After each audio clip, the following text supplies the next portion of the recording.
With the warm weather, more people are getting out to walk and bike the Riverside Trail system. But one woman is frustrated with what she says is a lack of etiquette. 2 News Oklahoma's Amanda Lee explains her frustrations and hears from other cyclists who don't quite see the same problem.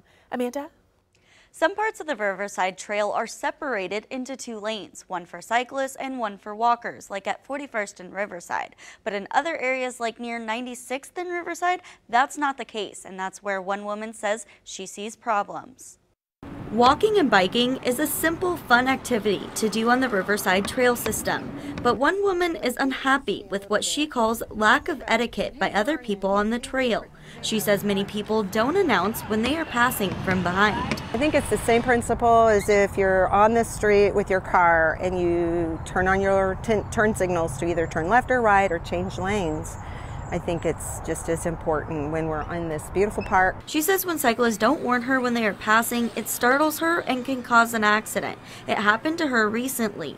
Kathy says she was pushing her daughter in a wheelchair with their puppy in her daughter's lap, and a cyclist passed without warning. When they went by us really fast, it startled me, and I stopped suddenly, and the dog fell onto.